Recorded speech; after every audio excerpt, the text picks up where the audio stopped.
It's 10 p.m. Do you know where your children are? Hello, everybody. We're back. Hey guys. So this is the second time we're doing the intro because I accidentally just stopped it. It's fine though. We didn't get very far. No, we did not. But hey, it's been a while. At least it feels like that, even though it's literally been like has it been a week or a week and a half? I think we filmed on the same day last week as well. I don't think did we film on a Friday? I don't know. I think we did. Okay. Maybe. I feel like we did something on the Friday though. Maybe it was the Thursday Huh. that we filmed. Yeah, or did we do podcast and then we watched the movie? Yeah, because I think we did podcast and then the day after we did the movie. No, I think we did the movie and the podcast on the same day. Really? Okay. I don't know. I actually can't remember. Okay, so me neither. You can say anything and I'll believe you. Okay, so actually, because we're on the topic of time, Robbie, how's your last week been? What have you been up to? So pretty good. Been doing basically nothing. As I said, visited the uni campus with my brother. Roadworks everywhere, paving over everything, so we can see where the budget cuts money has gone to. Yeah. Apparently, one of our teachers has potentially been fired. By the way. Yes, and our favorite one, or one of our favorite. One ones, of our favorites. So. Honestly, the entire department is just great, except the one lady. Yes. We won't be mentioning her name. There's anything instinctively wrong with her. It's just it's difficult to sit through the lecture. Yes, exactly. Yes. Yeah. So. Yeah, it's been a tough week on that part, but yeah. What else? I played football. Wow. I won. We did like a few games because there was less of us, obviously, to have like a full game. So we played a few games, and I'm pretty sure I won like 2 out of 3. Damn. Or 2 out of 4. I can't remember how many we played. But it's pretty good. Yeah. So it's pretty awesome. Also, found out a new talent I have. I can do the splits. I did see that photo. I was like, oh my god, you can do the splits? Did you know apparently it's because this had happened. Adults can do something to a baby's, like if you stretch the baby's hips. Oh, I saw a video of Tate McRae. It's like, guys, don't worry. I don't like Tate McRae. Wait, so I saw the same video. Yeah. Yeah. Which I don't know. Is that true? I don't know. Do we think? Dude, I have no clue. But apparently you can do them. I can't. I can't do the splits. Even though I didn't know I could do it until I gave it a go, because everyone else was doing a go and they were failing. And I was like, guys, watch this, because I thought I was going to be like I was going to make a joke out of myself, you know, as one does.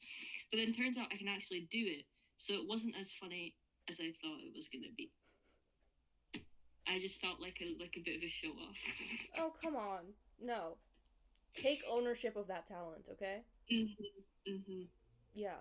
That's awesome, though. I can't do the split, so props to you. Hey, maybe one step closer to you becoming an idol. Okay. Well, I don't want to be one. That actually seems like a personal hell for me, kind of. We know. Anyway, Lee, how's your week been? Weirdly busy. I've been out so much. I'm so tired today. My mother was concerned about me. I was like, Mom, I'm so tired. I've said this like 5 times today. And then I also went out today. So like, what is wrong with me? I don't know. It's like, I feel like... But you needed to go out today, though, to get your piercings rid. Well, no, I went out twice. Oh, okay.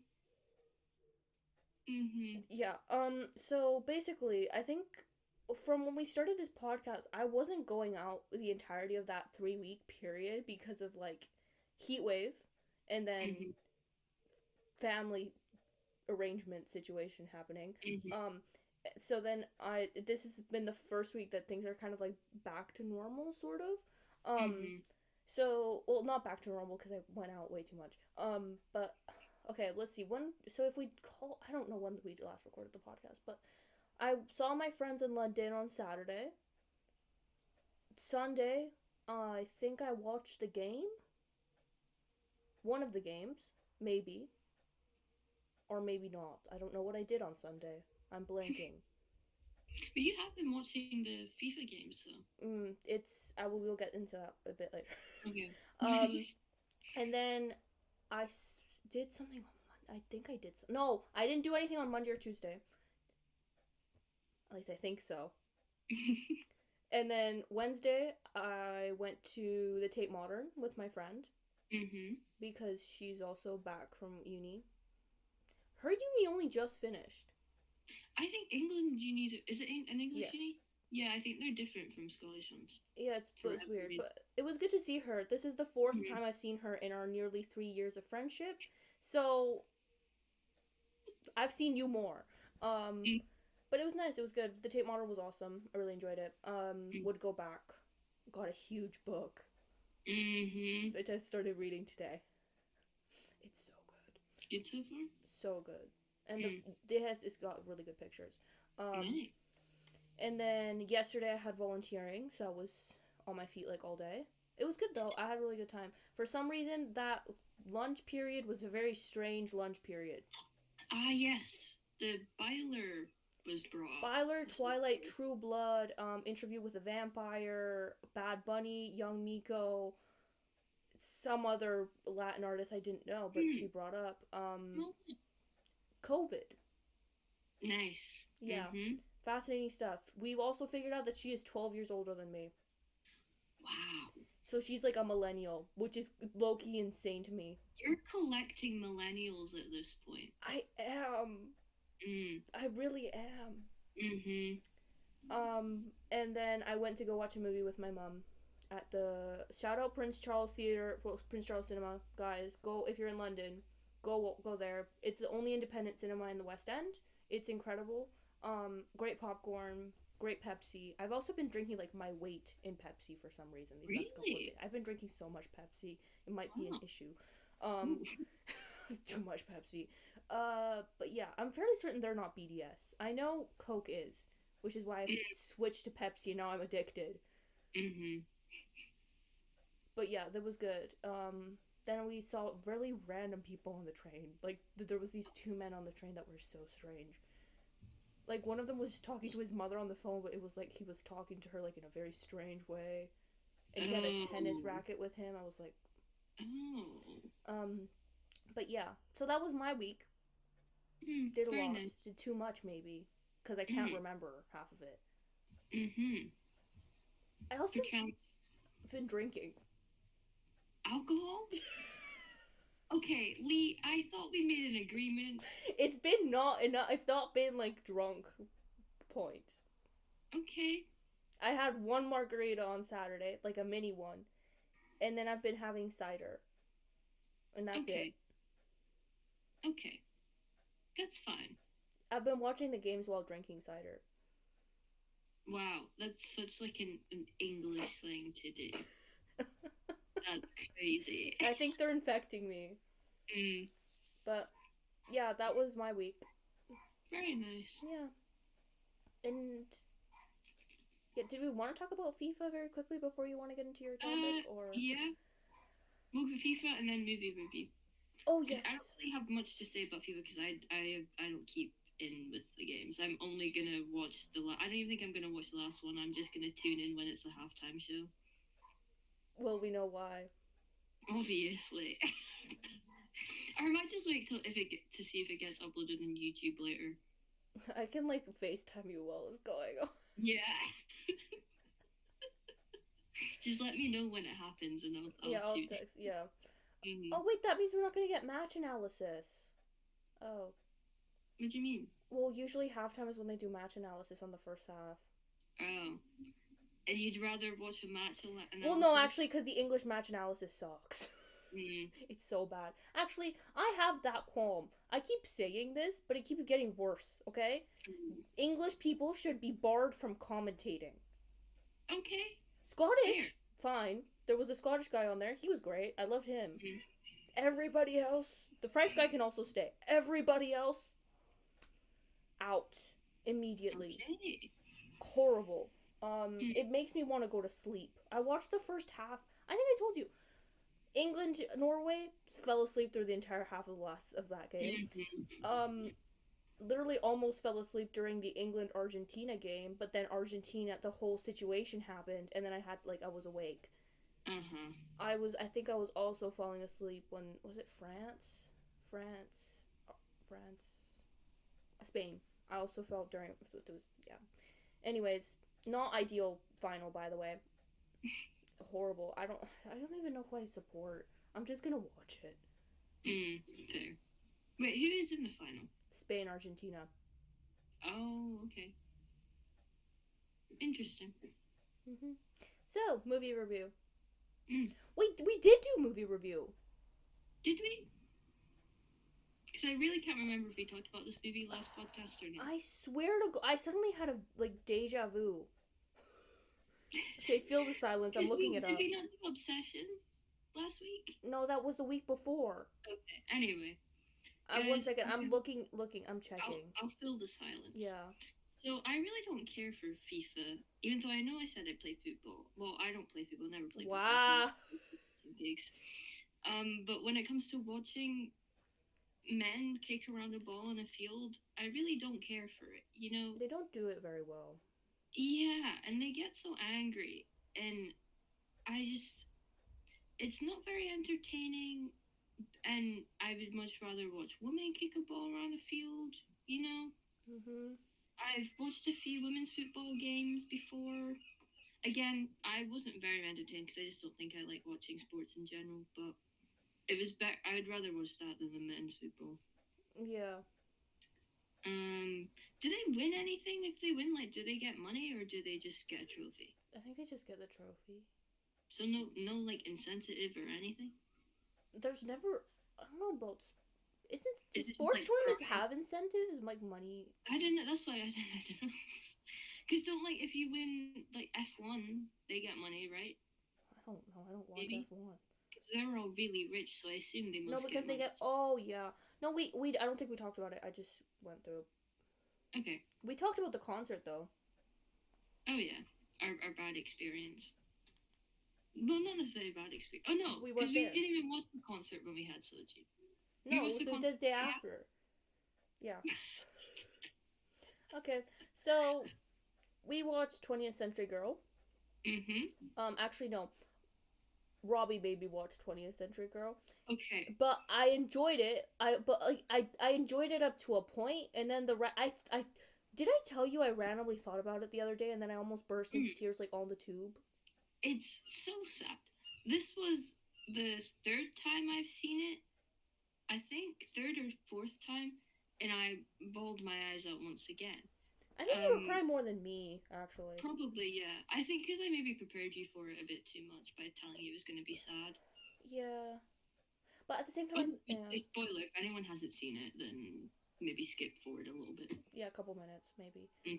But it was really sad. I think it's just, like, it was so human as well. Yeah. Like, this is something that could reasonably happen, and that was what kind of got me. But it was such a beautiful movie as well. I think they did such a good job. Also, they acted like normal people.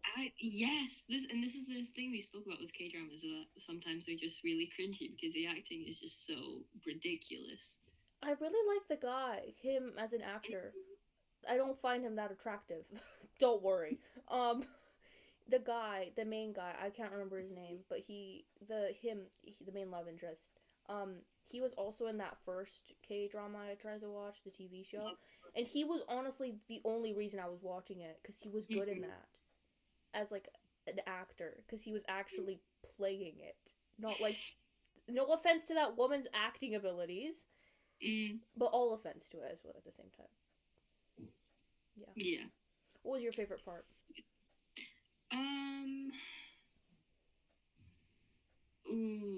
I think it's the bit where he's like, it's a footage of him in New Zealand with his little brother at the end. And it's the saddest part, but I really like it because I think and he's like, I'll see you, your 21st century version. I was like, oh my god. I love that movie though. I think it's really good. I think yeah, I agree.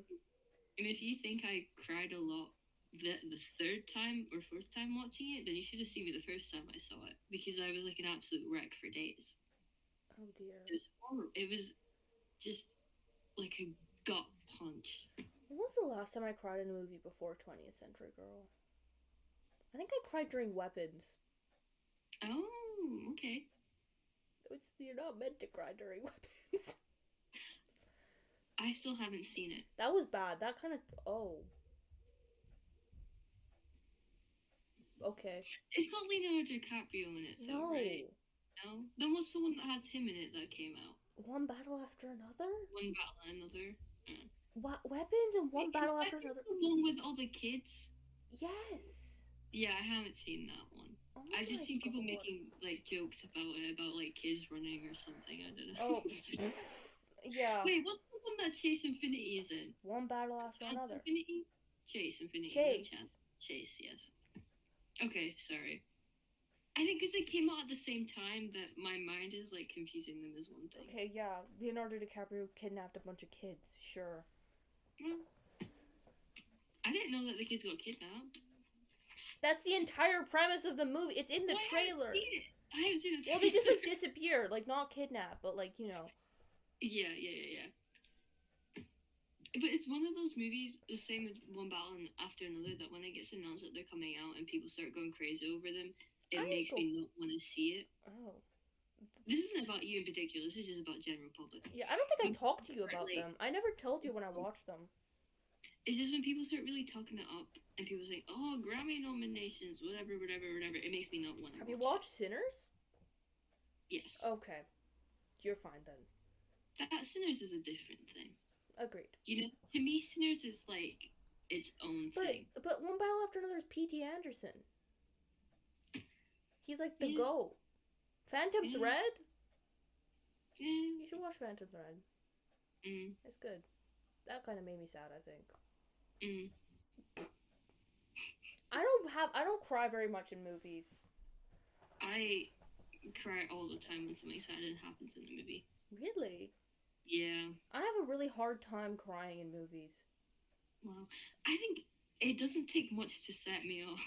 Really? I think... Yeah. I'm a very emotional person. Oh. Like, I'm really sensitive, unfortunately. Oh. Oh. Yeah. Wow. I think I'm sensitive. I just don't cry a lot. Yeah. You're inwardly sensitive? What, I just push everything down until like, it explodes suddenly? Yeah. Well, at least I don't think I've seen you cry very many times. You saw me cry twice last week. Was it last week or the week after? Yeah, last week. Last week. Well, I think those were the only 2 times. I think you've only seen me cry once, and that was because of that movie.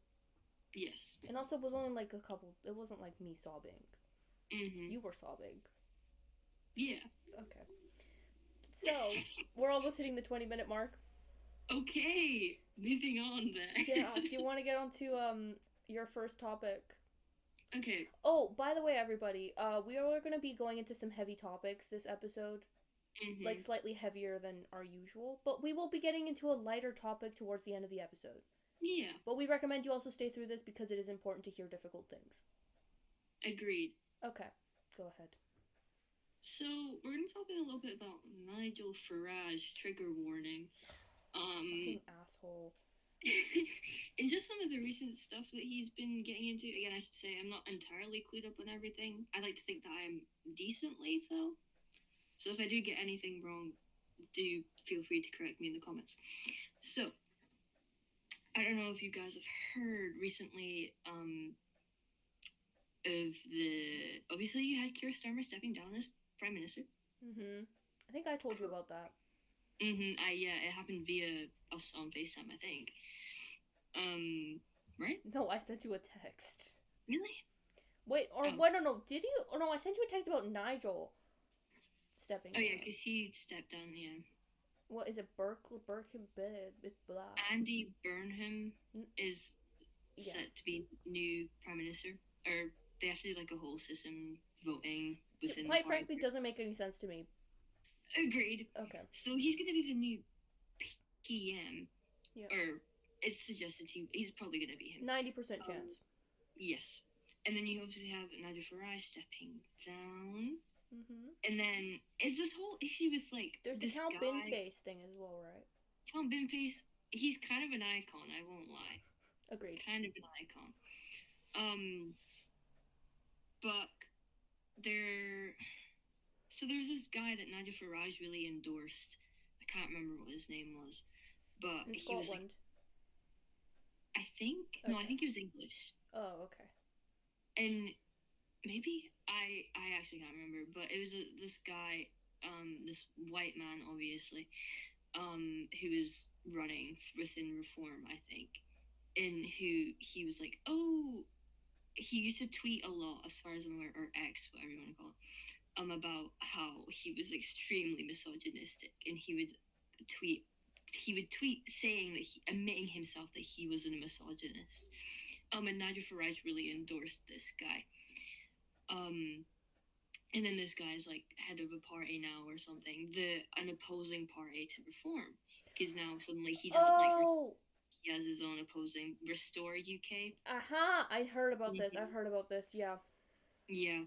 So now Nadia Faraj is being turned on by his own people, which I think is hilarious. But also, I hate the Restorer people as well. They're no better than I think they might actually be worse. Yeah, I think they're a bit worse. Yeah. And then the big thing recently is Nadia Faraj announcing that he wants to ban the Scottish and Irish Gaelic languages. Is it Welsh as well? I think Welsh as well, probably. But I heard Scottish and Irish, but I'm assuming if it's also banning that, they're probably also banning the Welsh language. On advertising materials for political parties, so they can't use Gaelic or Scots within political advertisement to like harness themselves to certain groups of people, you know. Isn't this just colonialism? Yes. Okay. Yeah, I'm just. You could argue it's probably also like Zionism in a way. Or is it a xenophobia as well? Xenophobia, yeah. Yeah. It's racist at its core. Racist, yes. It's ridiculous. It's quite frankly just foul, to be honest. It sucks because of previous English involvements.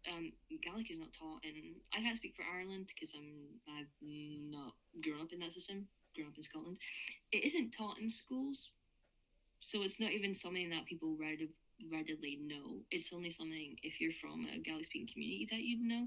I personally don't know a whole lot. I know very minimal amount. I'm definitely not fluent in any way. So it's targeting obviously Scottish people. He's using it in a way that it's gonna get more English support because there's a lot of English people who really hate Scottish people. Okay, I find that so insane to me because it's like I don't know how we're backtracking in time. Yes. Because Nadia Faraj is an idiot. He's a horrible human being. I agree. Who uses fear-mongering to gain support. Yeah. He's ridiculous. And it's like, there is no issue, personally, I don't see anything inherently wrong with political parties using Gaelic in order to promote themselves. I'd also say Reform isn't even a political party, technically. It's a business. It's a privately owned equity business where Nadia Faraj is head of thing. It's not even a political party. Yeah. Chief Operating Officer. It's not Chief Executive Officer, sorry, that's COO. Yeah. See, they doesn't even count as a political party. That's the thing. So it's like, what are you genuinely doing? Like, be so for real right now. Because the things that goes on is in his head that leads him to make these decisions and to saying these things is like just beyond me. I truly will never understand it. Also, I have to say it's ironic. It's kind of funny to me from my perspective as someone who has been colonized and has been facing that actively due to the whole situation with the World Cup. Is like white people are turning on the white people. Yes. Like, what is going on? It's like, you can't even really consider racism. That's the thing, because it's like they're both majority white countries, both majority white, like, ethnicity, and maybe not ethnicities isn't the right word to use. What is it like? Cultures, maybe. Yeah. Well, you're Most like people are white. Anglo-Saxon. Yeah.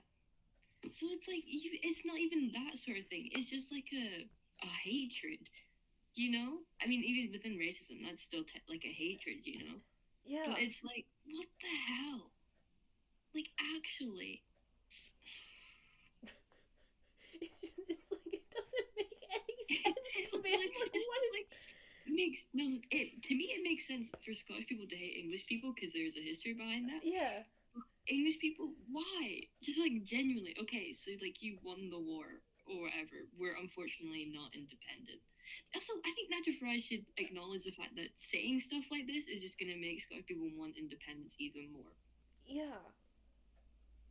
So he's not really doing himself any favors, for if lo and behold somehow he does become prime minister, it's only gonna push Scottish people to wanting another independence referendum.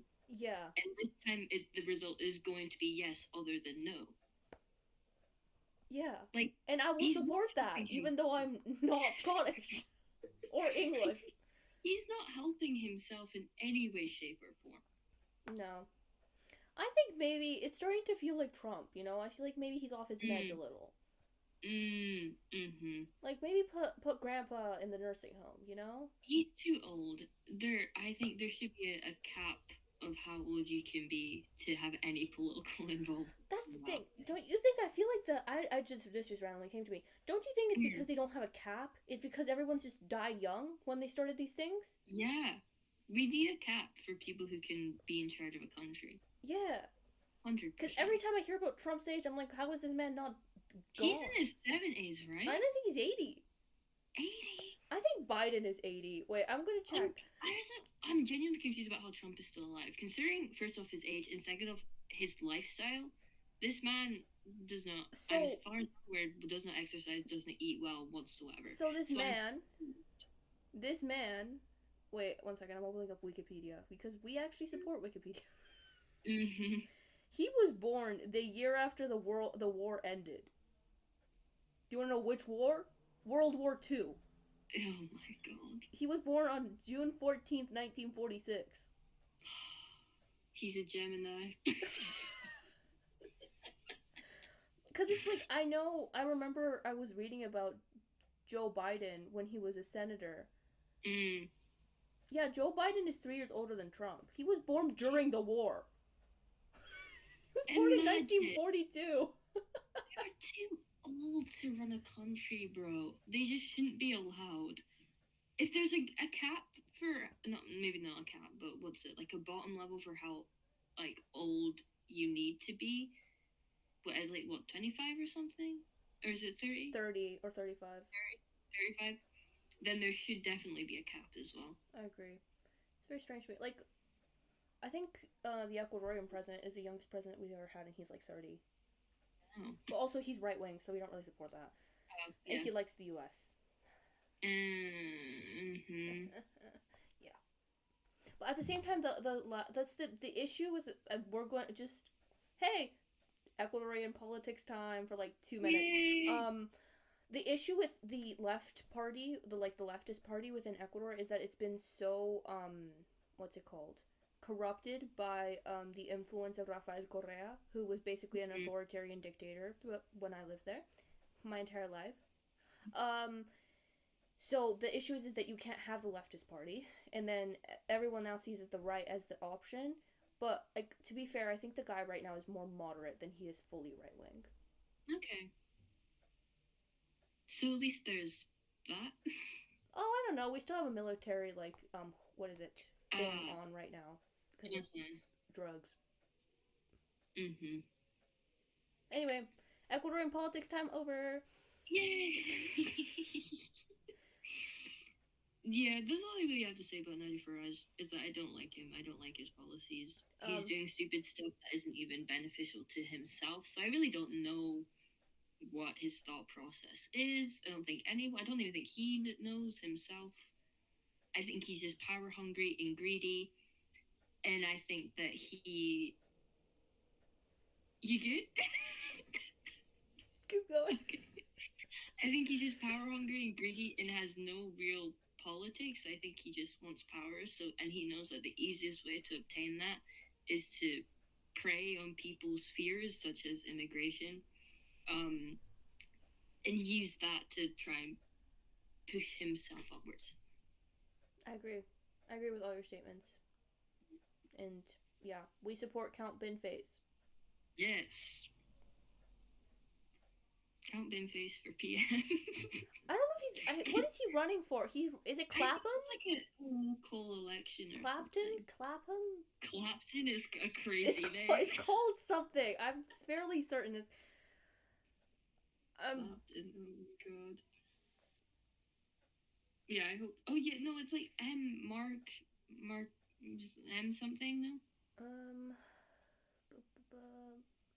Where is this? Clacton. Clacton. Oh well. Anyway, Nigel Farage ran over. And we thank you for that. That was great. I really enjoyed that. Round of applause. Round of applause for Robbie. Thank you. Okay, so now we're on to colonization, racism, and James Cameron. Yay! So I only found this out like last week. So we've discussed the fact that we've done PowerPoint night. We might do a PowerPoint night here at some point potentially. Yeah. But Robbie talked about BTS and I talked about the Avatar franchise, which is currently in the making. So I didn't know about this while I did that PowerPoint, so I wanted to say, just put that out there, okay? I didn't know. Okay, so I have 3 different points. The first one is the long one. This is from an article that will be quoting certain things, okay? This is about the current lawsuit that is being enacted against James Cameron and the Avatar franchise, and could potentially put James Cameron in prison. So, Kilcher, who is a native Peruvian, after seeing her in Terrence Malick's 2005 film The New World, which once again, I haven't watched, but it looks like there's issues with that. Kilcher alleges that Cameron then had his design team create moldings, drawings, and 3D renderings modeled after her face, which were later used in developing Neytiri. So, Kilcher is an indigenous woman from, I believe, from Peru. So she is, I think she's like, yeah, but she's very cool. She's like, I think she's an actress as well. And she essentially got contacted by James Cameron and his team to be like, would you like to play her, right? But then they ended up not having her play her and have Zoe Saldana play her. Okay? Mm-hmm. This case exposes how one of Hollywood's most powerful filmmakers exploited a young indigenous girl's biometric identity and cultural heritage to create a record-breaking film franchise, without credit or compensation to her through a series of deliberate, non-expressive commercial acts. Furthermore, because Kilcher was 14 in The New World, and her face model was used on a character that engaged in a sex act on film, the suit alleges that Cameron's team violated California's new anti-deepfake pornography laws. The law, enacted in late 2025, carries a fine of $2,500 per violation and up to 1 year in a California county jail. Oh no. So I haven't gotten any more updated information. This is as last week, I think. And now I would like to read to you some of the comments given by, first of all, concept artist in 2009, who told Gizmodo that they did not only reference Kilcher, but they also used pictures of Mary J. Blige and, in quotes please, by the way, I'm not saying this myself, okay, really beautiful ethnic women. Oh no. And then, furthermore, the suit claims that in 2010, Cameron actually wrote the following note to Kilcher. Your beauty was my early inspiration for Neytiri. Too bad you were shooting another movie. Next time. Oh, 14. Heck no, bro. Oh no. So that's just Gross. Yeah. So it's insane. I will keep the podcast updated as I get updates. But Mm-hmm. that's the first one. The second one is the comments that have resurfaced. Well, they resurfaced during the second film. I didn't know about this, but they resurfaced during the second film. So apparently James Cameron did an interview. Well, he also went to the Amazon for some reason, but then he did an interview where he was talking about the North American indigenous tribes. Mm-hmm. I believe particular. One second. The last one is, I believe, his comments towards one of the main indigenous groups of North America. Okay, they should have fought harder. Direct Dead quote. ass. I can't remember which group he was at. 1 second. Holy moly! What a horrible human being! Oh my goodness! About the Lakota tribe.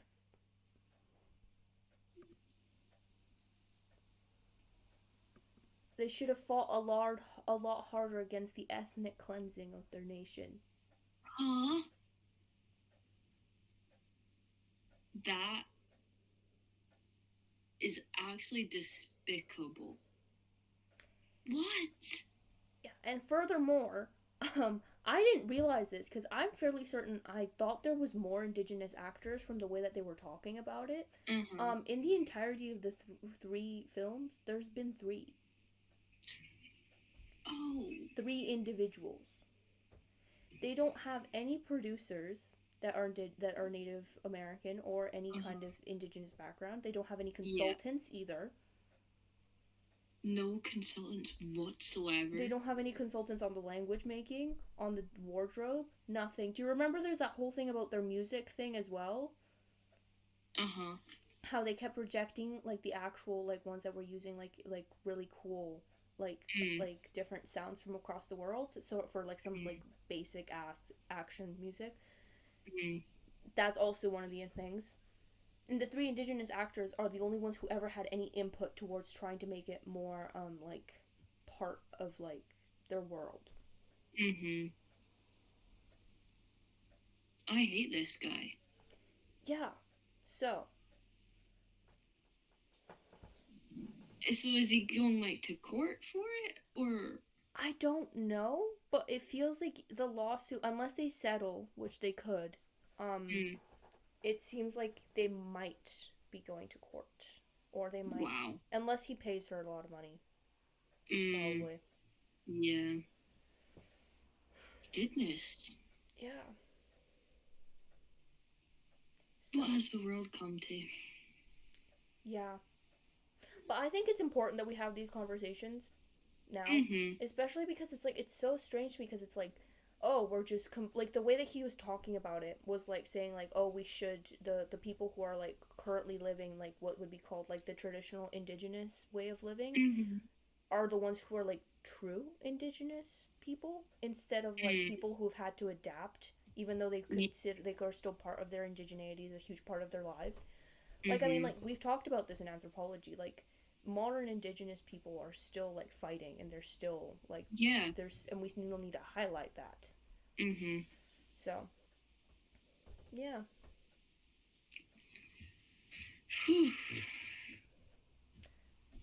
I don't know how the next two movies are going to come out though.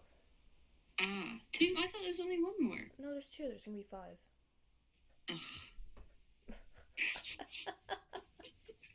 I've only seen the first one. I refuse to watch any of the others. Not even like from a moral standpoint, but additionally now from a moral standpoint, just because I thought the first one was bad. To be fair, I don't think I'm going to watch the next two in theaters. Also, because it's gonna come out for so long from now, and it's like. And they're probably gonna be like 4 hours long each or something. Yeah. I can't do that. Also, the third one really didn't impacted my expectations because it was bad. I rewatched it. I think I told you, and it wasn't very good either. Yeah. Yeah. Oh well. But yeah. Now we understand why they don't have any anthropologists in Pandora They because they did not should. have any in real life. Yeah, they just had biologists or whatever it was. Yeah. Ridiculous. Absolutely ridiculous. Mm. So yeah. And that's James Cameron's Avatar Mm. section. That's the end of that section. We have about 20 minutes left. Yeah, sad stuff over. Well, sad and annoyed rants over. Mm-hmm. Last bit, we're moving into a bit more fun times. Hell yeah. So, we decided last week that we were going to have a section. I think we talked about it in the last episode. Where we were like, we're going to talk about our favorite albums of all time. By the way, we were going to start off with 3. Then it went to 5. And then it went to 7. And then we got to 10. Mm-hmm. And even within that, I might have some like honorable mentions as well. Not written down, but they might just come out the top of my head when we're going through it. Yeah, me too. So, we would like, Robbie, would you like to start? Do you want us to do what we did one during the call where you did one, I did one? Or yeah, do you want to just list? Okay. Would you like to start? Sure.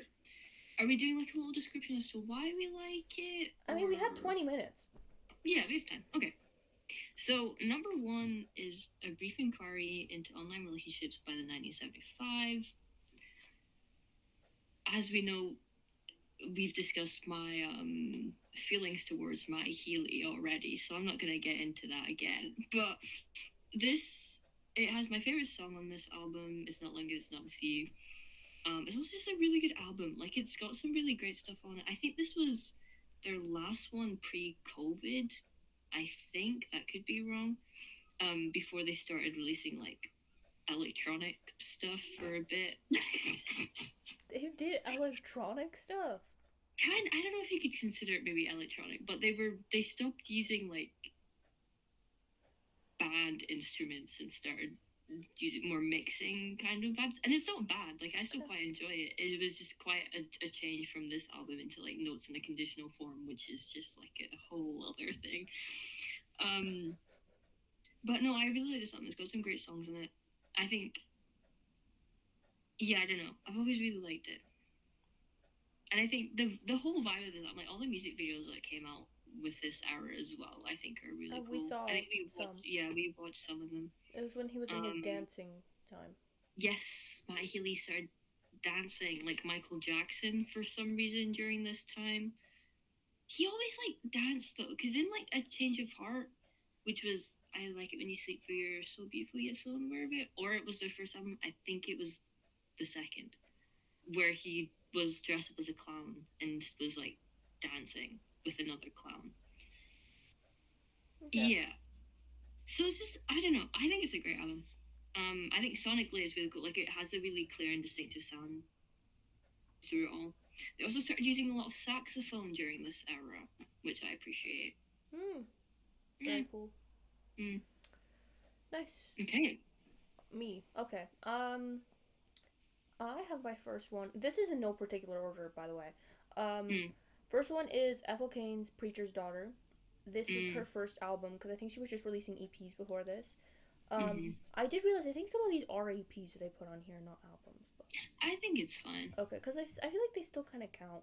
I used to listen to them. Yeah. Anyway, Preacher's Daughter was how I discovered Ethel Cain. So, and it was also, I think, the first time that I listened to something without, like, putting... I know this sounds really bad, but I used to just put shuffle on albums sometimes. Yeah. But now I don't do that anymore, I promise. I now listen to them all in order, and I have the order memorized. But this was probably the first time I didn't put on shuffle, and after that, and then I learned about, like, the whole narrative behind Preacher's Daughter. I got so, like, entranced by the way, like, it was, like, having, like, a story, but in sonic form. Which is not, I feel like it's very different that a lot of artists do, because sometimes they do have, like, an overarching theme, of course, but this was, like, we're going through, like, chapters, essentially, of Ethel's life, and I really enjoyed that, and I chose this one instead of Willoughby Tucker, because I think Preacher's Daughter has a stronger finishing songs. I feel like Willoughby Tucker, the last couple songs are not, like, as strong as the beginning. And then I didn't put Perverts because I think that's an album you need to listen to at a very specific time, and I don't think it's like, I think it's a very influential album to me as a person, but it needs to be, I can't listen to it all year long, you know? It needs to be Yeah. dark and gloomy and like maybe slightly snowing, okay? Mm. But yeah, Ethel Kane, Yeah. Preacher's Daughter. I've listened to all of Preacher's Daughter. I haven't listened to all of Willoughby Tucker's though. Mm. And I think I listened to a little bit of Perverts. It wasn't for me though. It's cool though. Like, I think the idea of it's pretty cool. Like, I think the whole thing that Ethel Kane is doing is really cool. Yeah. I think Perverts was really interesting. I think the idea, like the philosophy behind Perverts is very interesting. Yeah. Like the whole circle and stuff. Mm-hmm. Like, circle, was it the seeking of pleasure towards self-destruction or something? Mm. You, once again, you need to be in a very specific mindset when listening to I that don't album. know the Ethel Kane lore either. I just know they're like from the first album. Yeah. Next. I've Gun by Boyish. We listened to some of this. Yeah. Boyish is one of my favorite bands, probably. I think they're really cool. Similar to what Ethel Kane is doing, or has been doing. This was Boyish's first, like, story-based album. Mm. It came out last year, I think. And it's, like, about these lesbians who, like, murder someone. Vibe. We support. Really cool. Yes. I love this album. I think the music is actually incredible. Like, it's really cool. Because I enjoy how it continues with Boyce's theme from, like, their other music, but it's, like, it takes on kind of a whole different thing. Mm-hmm. I think the lyricism is amazing. The production is so cool. The guitars in this album are, like, actually insane. I love them so much. They're so cool. And also all the promotional stuff, like all the music videos and the live performances they did. I'm pretty sure their budget was really small because they're still, like, a relatively small group or duo, because there's only two of them. So I think the budget was really small. I don't know if they're independent. They might be independent. I'm not 100% sure on that. But what they did with the budget they had is incredible. I just think they're so cool. So if you haven't listened to it, guys, get on it because they're super underrated. Agreed. From what I've listened, super good.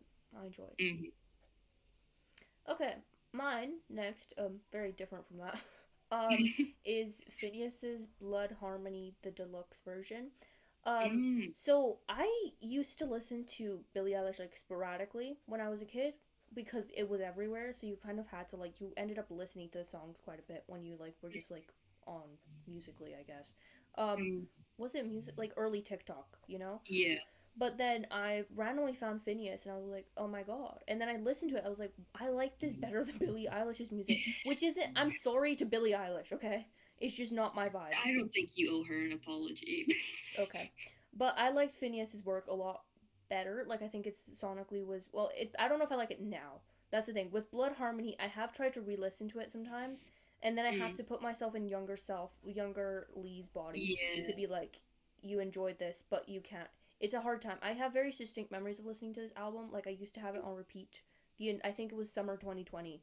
I had it on repeat the entire summer 2020. That and the Frozen 2 soundtrack. Okay. So, you see, that was a very strange time in my life. But it was, there's certain songs in this that I can deeply connect to Dune. Because I was reading it at the same time. So, like, Paul and Chani, they have certain songs on Blood Harmony that I can I hear the song and I'm like, oh my god, I can see them do it. It's Also, I think it's just a very romantic album. It's very nice. And also very sad. It's like a sad album. I haven't been listening to a lot of Phineas's work recently, but he just got engaged to his longtime partner, Claudia. So, congrats to them. They'll never see this, but congratulations to Phineas and Claudia. Congrats, guys. We're sending positive vibes. Yeah. Also, he's a big leftist, he ports a lot of stuff on his Instagram story. Good. Like, a lot of anti-ICE stuff and a lot of really cool, like, Free Palestine stuff, so. Yeah. I feel like he's doing more on that front than Billie Eilish. So, just want to put that out there. Your turn! I have the soundtrack of Labyrinth, the movie. My favorite movie of all time. super like childhood favorite movie. Still holds up to this day. I love that movie so much. The soundtrack, David Bowie, man. I mean, come on. That's really, I feel, all I need to say. You can't see me, I'm nodding right now. I think it's some of his best work, like genuinely. Because I know it's like, oh, it's the kids movie, blah, blah, blah, blah, but I think it's like acting wise, some of his best stuff. Music wise, I think it's kind of his best stuff. Because I think he genuinely put a lot of effort into this. I mean, even the Underground, that song, which isn't technically part of the soundtrack, but it's like in the introduction credits, it like plays because it's like a mix of all the songs in one, and like Underground randomly like comes in at some points. That song's technically not from the soundtrack. It was one he wrote himself, not for the movie, but as like like his character's story before he became the Goblin King and how he got taken into the labyrinth. Okay. So the music video for it's really cool because you have all like the puppets like coming up and like grabbing at him. It's really cool. The soundtrack's amazing. It fits all the scenes so well. As the world falls apart when they're like dancing and like the bubble thing. Oh, I love that scene. Yeah, incredible stuff. I mean, dance magic. You know, the one where he's throwing the baby up and down and they're dancing. Yes. I mean, it's just incredible. The bit where the stairs are all like upside down and they're walking within you, incredible. It's a great movie and the soundtrack's amazing. Yeah, I agree. Yeah. Incredible. Mine is also a soundtrack. So mine is the Oppenheimer soundtrack by Ludwig Göransson. Count how many times you've mentioned Oppenheimer during the 4 episodes that we have. Yeah, maybe take a shot every time. Do a retrospective and then just take a shot every time I mention Oppenheimer or the atomic bomb or the hydrogen bomb. Anyways, Ludwig Göransson's Oppenheimer is probably his magnum opus. However, I have a hard time saying that because he did freaking Sinners soundtrack, and that was also one of the best soundtracks ever written. So Ludwig Göransson, he's also like 30. Wow. 30 or 40. He's young as hell. He has all his hair, long, luscious hair, by the way. Good for him. It's because he's a good person. Exactly. He's a great person. His wife is do you know? Okay, so you know, Can You Hear the Music? The song, the one where they have the violin that do do do, you know. His wife plays that. His wife is an incredible violinist, and they met when they were composing music. Oh, I love that. They're so cute. I love them dearly. But yeah, Ludwig Göransson, I could probably talk about him for hours. I've been obsessed with his work since like Black Panther. Like his Black Panther soundtrack was also like insane. I think he won an Oscar for that actually. He's won like 2 or 3. He's won a couple, and he's young still. Once again, and I feel like in comparison to what I think like the greats of the soundtrack era, like John Williams and like Hans Zimmer and stuff, I've actually noticed once you listen to their soundtracks, there's a very much a pattern in what they do. Yes. And then you listen to Ludwig Göransson, and he reinvents himself every single time. So, incredible man. Keep that man employed. Give us more music. Love him dearly. Awesome. Yeah. Your turn. So I have Map of the Soul, BTS, minus the Sia song. That I think it's the last track on the album. Take that one out, and that's my favorite. This was, I think it was their 7th album that came out. And Lord. It was like right before the COVID pandemic hit. So it was, it's one of like the follow-up albums to the Map of Your Soul. Like I think it was 2019 Map of the Soul Persona. And then it was like 5 of the songs from that album, 5 or 6 of the songs from that album are on this one as well. But I love this album a lot. It's got one of my, I think it's my favorite BTS song. Lee here is aware of my love for that song. It's got Ugg on it, and I think it's just a great album. It's a good album. I liked all the promotional stuff that came with it as well. Is this the one with the Jung concepts? Carl Jung? his archetypal concepts on the psycho, Oh, like psycho, yeah, yeah. yeah. Shout out Um, Carl, child, what's his name? Carl Jung. Love that Carry on. man dearly. He's so cool. I support him as more than I support Freud. Okay. Mm, mm. It's just a cool album because I think RM and Suga had a lot to do with the writing and production of this album, which is going to be good nonetheless. I was just going to say, one of my honorable mentions would actually be Ariran, I think. Do you think this is probably one of your top albums of all time? Damn. What? Ariran Yeah. or Maple? Yeah. Wow. It's not on the list, but it's an honorable mention for me. Yeah, I think it's a really strong album. I really like it. Yeah. Great. It's a great album. Did you have to stop yourself from adding more BTS? Yes. I think all of the Map of the Soul stuff I really like. And also the Love Yourself era. I mean, come on. Love Yourself era was like a whole thing. And it still is. Like, it's probably... Was this when Suga had the hair? No. Okay. This wasn't mint hair era. I don't think so. No. Okay. Moving on. My next one is D'Angelo's Brown Sugar. Mm-hmm. I don't know if this is an album or an EP, but I'm pretty sure it's an album. It's his first ever album. He only ever released 3 albums. Wow. There's actually, I was listening to something about this, and I was like, apparently his life has been like, also R.I.P. King, he's dead. He died, I think, in like 2015, 2010s at some point. Mm-hmm. But he's incredible. He's such an artist. Like, listening to his music, like, literally makes me transcend space and time sometimes. And he's just, I think he's had such an impact on the R&B scene. Like, he's so cool. And he's also really good looking. Okay, I've got to say it. Nice. But that's not why I like his music. But I think he's like sonically probably he's probably one of my favorite artists of all time. He's so good. I don't know how I feel about his new stuff though, but at the same time he also went through like so much trauma that I'm like, you know what, I can understand why your sound changed a lot from when you were a kid. Or like younger. So, yeah. Shout out King. R.I.P. Okay. Yeah. R.I.P. R.I.P. Then I have Soyama by Rina Soyama. I mean, come on. Incredible. Great album. She's fantastic. Rina, please come back and save the music industry. We need you. We are in dire need, okay, of another album. She's doing like a makeup business now or something. I don't know. Oh. She come back. I understand the whole situation. I mean, like, once again, not hate to mention him, but Matty Healy, and like the Dirty Hit situation because they're both under the same label, and he's basically like the executive, or what, he has too much power, basically.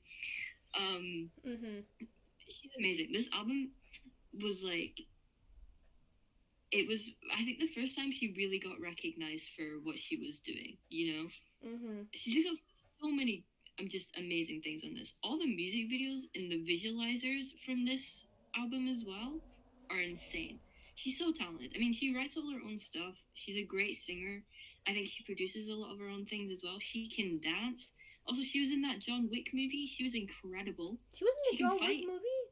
Yeah, the latest one that came out. I think. Not the one with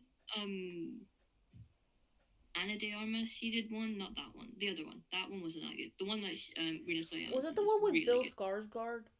Yes. She wasn't in it. She should have been in it for longer than she was. Yeah, I love Bill Skarsgård. I think they were gonna give her like her own movie after that one, but they haven't announced anything about that yet, so I don't know. Anyway, that album's really good. It's awesome. Yeah. Come back. We need you. We do. I decided to put next one. I put a Bad Bunny album on, which is the newest one. Debí tirar más fotos. Which, do you know what that means? No. The amount of times I said it, you don't. Okay, I don't think I ever translated it for you. So it basically means I need to take more photos. It's basically about nostalgia and kind of like looking back on our lives. I decided to choose this one out of the other ones because I feel like it has the most bangers. And also, it has a lot more of, like, a Latin American roots background. Like, it has, like, a lot more of, like, it's less reggaeton. which I Yes. appreciate. I love reggaeton. Okay, don't get me wrong. I love that. I love some good everything else he's done. Everything is so good. I think he's done a really good job with what he's done with his music and his message behind it all the time. But I feel like Mm. Te Vi Tiras Más Fotos is the one who really got me back into Latin American music. So I had to put Nice. honorable mention for that. And I love Bad Mhm. Bunny. He's so cool and awesome. And I'm really sad I didn't get to go to his concert, Ah. Mhm. which has just been the story of my life this summer. Um, your turn.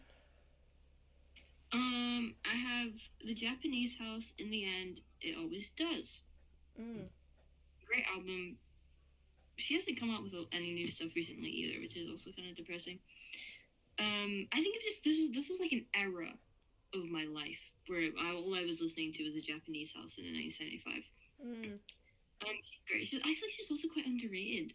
Yeah. Like this album is it's kind of like a weird melancholy but also not vibe. You know, it's just like casual music, but it's really good. Yeah. You know what I mean? It's like I don't know. there's who was the guy who invented elevator music? Bill, is Yes, it Eno? Is it yeah, someone Eno? Do you know Brian Eno? Was that him? maybe I don't know. But you know what I But mean. like an elevator music vibe to it, but like But not like good as elevator music. That's the thing. like It's like you're in an really elevator and it music. sounds good. Yes. Yeah, I understand what you're talking about. We might need to speed it up a bit. So I'm just Okay. gonna give you 2 for 1 next. Which I think makes sense because Jeff Buckley and Wise Blood kind of makes sense. So Jeff Buckley's Grace, his only ever album, because he also has passed away. Why is everyone R.I.P. dead on this list? Jesus Christ. So yeah, his Grace, absolutely sonically insane. Love the album, so good. Please listen to it. Get it on vinyl. Um, and then Wise Blood and In the Darkness, Hearts Aglow, just beautiful. It's so good. I'm waiting for new music. Please, please. She hasn't released music in like 4 years. It's just like this is like the. But that's the thing. You at least get movies and like makeup and like all that stuff for like Yeah. Rina Sawayama. Soyama, I Sawayama. think. If I'm saying that wrong, I do apologize. Wise Blood has disappeared off the face of the earth, as an indie artist does. Maybe it's because they're working on something, and when it comes out, it's gonna be actually absolutely incredible. I can help. Yes. So Mm. yeah, go. You get to do 2 for 1 as well. Okay. So I actually changed mine a bit from when we last spoke about it. So I put Rebel Yell, Billy Idol. Oh my god, I love that album so much. Incredible. I can't believe I didn't think of it the first time we were speaking. I mean, self-explanatory. Yeah. And then I Got Heaven by Mannequin Pussy. Also a great album. We listened to some of it, I think. Yeah, we did. Together. It was really good. She has an insane voice. She's so incredible. It's just it's a great album, great band. Great. Was that? Oh yeah, those are the 2. Sorry. Yes. Mm-hmm. My turn. Okay. Hosier, Wasteland Baby. I think that's an EP. Honestly, all of Hosier. I really like. Actually, maybe I should change my answer because Unreal Unearthed like changed my life. I am a sucker for religious music. It's an issue. We know this. And then I decided to switch this one because I had like 4 different options in this one, and I'm going to go with Sting because you reminded me that I should probably do one of those. I think I'm gonna go with 10 Summoner's Tales. This one is like it's either this one or it's the one with the Nothing Like the Sun. It's that I think I've got Nothing Like the Sun on my wall somewhere. But just Sting is so good. So good. Yeah. Agreed. Is this your last Funny one? No, I've got 2 more. But funny you should mention Sting because I added The Police to mine. I added Synchronicity. Very good. I mean, Wrapped Around Your Finger and Every Breath You Take on the same album. Hello? Insane. Obviously. And then my last one is Exit Form by Alejandro Aranda, formerly known as Scary Pool Party. He should have won American Idol when he was on it. He was really good. I liked the music. Yes, he's incredible. Super talented. Super underrated. I don't know if he's had anything come out recently. I haven't checked. I should check that actually. But no, it's a great album. Yeah, I agree. Really good. My last one was Anna von Hauswolf's Ceremony. Mm. Really good. I think the song Ceremony on there is really good. It's such a dark album. Like you can't really listen to it during the spring. Yes. It's like a specifically like I remember I watched Nosferatu at the same time I was learning to listen to Anna von Hauswolf's music, and the two marry very well. So Mm-hmm. if you wanted to watch Nosferatu and then listen to Anna von Hauswolf, strongly recommend. Nice. Yeah. Yeah. Okay. Okay, so that was our fifth, fourth, Fourth? fourth. I I think think it's fourth. fourth. I think we've done three. So fourth episode. Yeah. Also, we wanted to let you know that I will be going on holiday in 2 week. A week. A week and a half. A week. So I'm gonna be going on holiday in a week and a half. So we will be backlogging 2 episodes. So we'll Yes. next episode will be like live, but then the next episode after that, we won't have that. It'll be like pre-recorded, kind of, basically. Yeah. So I hope you enjoyed. Please keep tuning in. Please subscribe. Please, we are still the only 2 subscribers, I think. I think our last one only got 3 views, which is like... Yeah, and 2 of them were probably us. Yeah, so guys, maybe like YouTube algorithm help. Yeah. Help us out. Yeah. Or maybe we just need to start advertising, but then also, like, I don't know if I want to can't do be that. bothered. Also, they're gonna find it. As in they, as in like everyone we know. Yeah. I already had a... Yeah, it was... Yeah, I'll tell you that after the podcast. But, thank you so much for listening. We hope you enjoyed. We'll see you next week. Keep tuning in. We're doing a heart right now. Oh yeah, they can't see. Yeah. And yeah, please keep supporting the podcast. Thank you for listening. And yeah. Anything else we want to add, Robbie? No, I think that's it. Okay. Awesome. Thank you, everybody. Bye. Bye.